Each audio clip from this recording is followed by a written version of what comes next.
Hello, welcome to the channel. I've arrived to the beautiful city Charlotte where I'm going to play US Chess Masters 2025, the strongest event I've ever played in my entire life.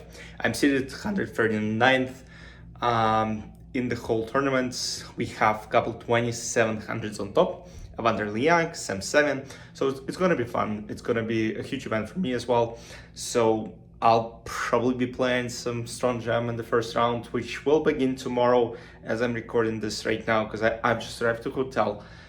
I'm going to sleep shortly. I'm studying French. I have a French session to finish, 1 more hour to go. So a lot of stuff is going on. But I hope, I don't know when I'll see you because, yeah, I'll go to sleep. That's my bed, that's my TV. Quite good actually. So let's see, probably once I wake up, record something, or you will see me right after the round number one, or before, as I'll record maybe something, my preparation, or whatever. Okay, guys, see you right now. Alright, guys, it's the morning before the first round. My round begins at 6 p.m., so I still have a lot of time. It's currently 9:40 a.m. I've arrived here because I still have to work, at least today, because my round started at 6. I can work till 5 p.m. So, and then the pairing will be released at 5, and I'll prepare a little bit and, of course, get ready for the event. There's some salads, as you can see, salad, some snacks, salad. So, and of course, water to stay hydrated.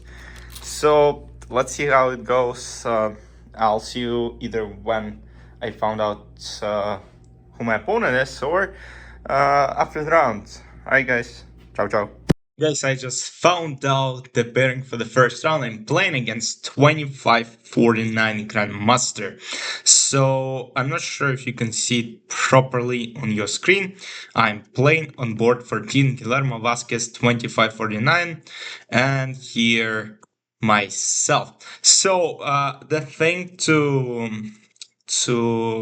kinda analyzes, like, I gotta do some prep. I have like 40 minutes before the round start, and there's a great chess website. I mean, it's kind of pay. I mean, you have to pay for it. It's like, I'm not sure, like $8 a month or whatever. So and basically you're kind of getting, let's say I typed in my opponent's name, and then I can see the games he played, what moves he played every single time. So let's say I'm playing with black piece, so I put him as white here, and as you might see, e4, and there are multiple moves.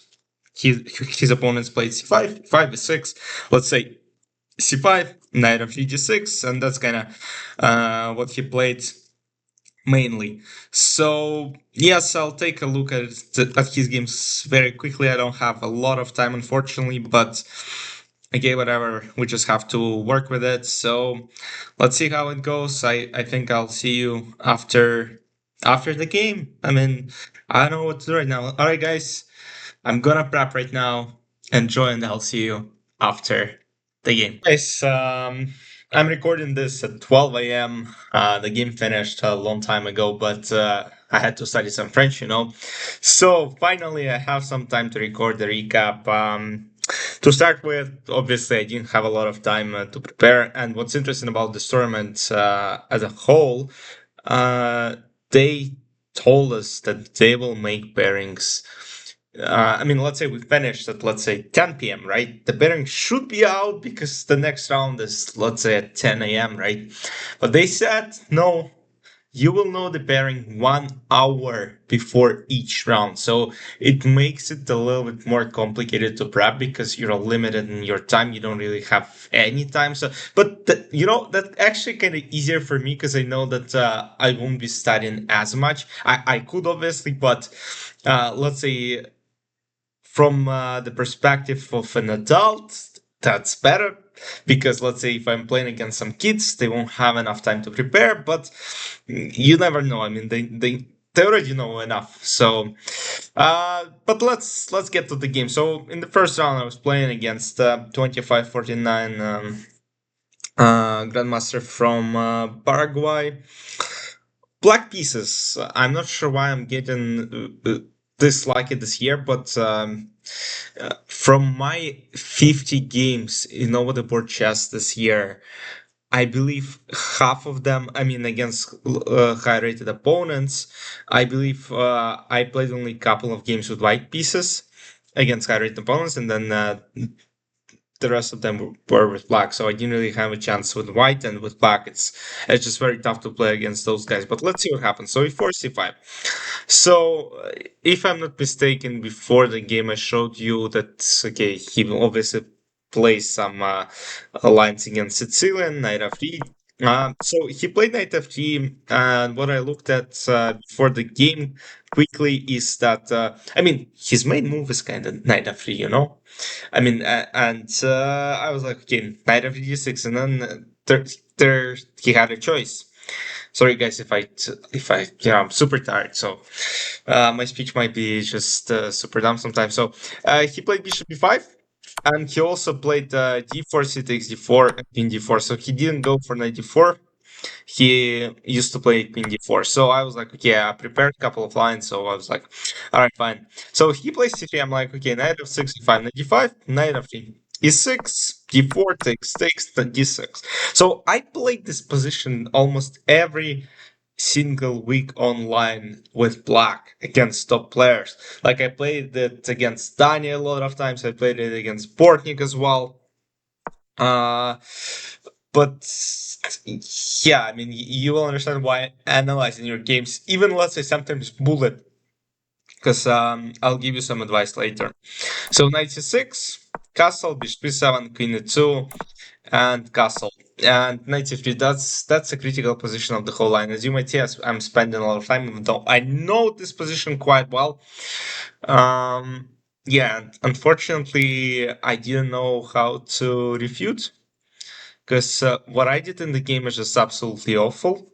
Oh, shoot, you can see the accuracy. All right, don't worry about it. So the key line is takes, knight d takes, and now b6. And after bishop d3, there is a choice, and that choice is very significant. Black could play queen c7, the move that I don't know why. I come home, I analyze the game, and I'm like, why you idiot don't play queen c7? Like, you'll understand the difference. There's a huge difference between, let's say, bishop b7 and queen c7 first. So I played bishop b7, and you know what's interesting? Let's get to this chess monitor thing. So that's basically the database of all my games online on the board. And the following position reached in one of my games. I'm not sure if it was bullet or whatever. So what happened in this game was I played bishop b7 as well. And this is, by the way, a mistake. Bishop d3, g6, bishop h6, and now you either have to sacrifice on exchange or just play the position, which would be a lot worse. So guess what happened? Queen e4, g6. So why queen c7 is best? The idea is queen e4, g6, bishop h6. Now you have rook d8. Beautiful square for the rook. And black are absolutely fine. Queen cannot go to f4 right now due to rook d3. And bishop c2, you play bishop b7, and if queen f4 with knight g5 ideas, you can simply respond with rook a8, let's say knight g5, with the idea of going knight f4, there's knight f5. So it's really not an option for white pieces. So bishop b7, queen f4, g6, bishop h6, g6 is the only move, by the way. There is no other option. F5 doesn't work. G6, bishop h6, and now I played knight a5. So I'm not losing rook immediately because I'm attacking the queen. So queen goes to e3, and now I was like, why don't I play bishop c5? Bishop c5 because I played knight a5 with the as you may see, I'm spending a lot of time. So what I was thinking of here, knight a5, queen f3, bishop c5, and I was like, okay, I mean, this queen has to move back right now, and it should be good, right? Because queen is not coming to f4, and at some point I realized that I'm calculating this line. I'm like, all right, bishop c5, what else? I mean, knight d4, I just play queen d5. And I shouldn't I actually calculated this. I was like queen g3, and I'm still probably a lot worse. I was like, okay, I would play rook of d8, but then even simple knight f3, and not knight f3 because the bishop is under attack, but rook a1, and I'm like, okay, I can't really take this because now what will happen is bishop g6 just wins the game. So yeah, a lot of things. And after bishop c5, what I realized is there's simple queen f4, sacrificing the bishop on d3, and the point is, if queen d3 is happening, queen f6, and I'm being checkmated on g7 square. So of course that didn't happen in the game. I played king c7, mistake. I sacrificed an exchange because I could play rook e8 as well, and you probably might ask me why I didn't play it, because I'm an idiot. But bishop e5, bishop c6, like this position in general is a little bit inconvenient. Yeah, I mean, I'm not losing on the spot, but at the same time, like, I wanted to get some activity, and this is just very passive. And to me, it looked like I'm gonna be just, straightforward checkmate. And honestly, after rook e8, what I calculated most is knight g5, and I just didn't know what to do. Like, I looked at this position, I was like, what am I doing here? Because I I couldn't find anything like rook c8, rook ft1, and now guess what? The best computer line is this. I mean, I, I'm not playing it. I'm not playing it. I mean, it's just, and guess what? The only move right now is knight c4, which is kind of wild. So yes, as you might see, I got at just the worst position. I mean, knight g5 objectively would be just. Let's say rook e8 objectively would be tough for black to defend, because as soon as I saw rook e8 knight g5, I was like, how do I protect myself?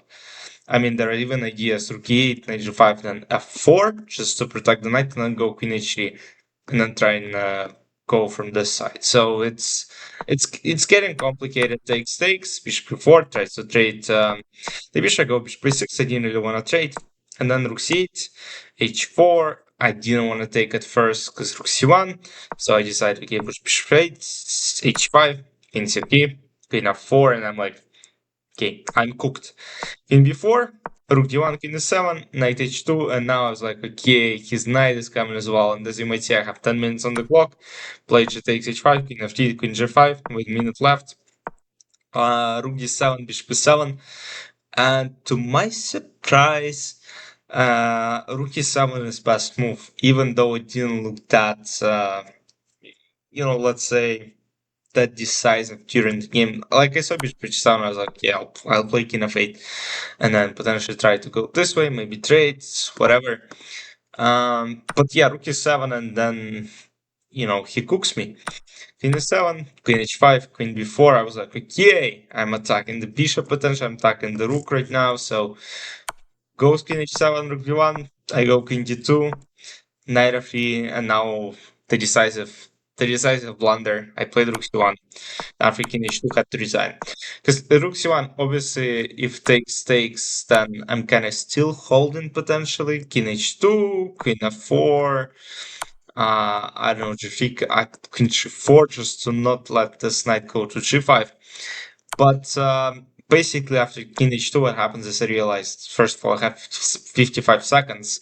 And second of all, queen f4, g3, I don't have enough squares to protect my rook, and if I go anywhere else, let's say to c3, there is queen h6 check, and he wins the rook on the next move. So yes, unfortunately, after king h2, I had to resign. I mean, terrible game by me. Just absolutely insanely terrible. Like, I don't know what happens. Like, I gotta do a lot better than this, but yeah, it happens. It's 95 accuracy by my opponent. I mean, he's a champ. And I'm an amateur. But yeah, of course, want to do better. Want to compete against these guys. I mean, uh, terrible that I can't find Queen C7. And rook d8 plan, I mean, it's not that complicated, and like I just felt frustrated because yeah, the thing is, guys, you gotta analyze your games. Like that's the advice.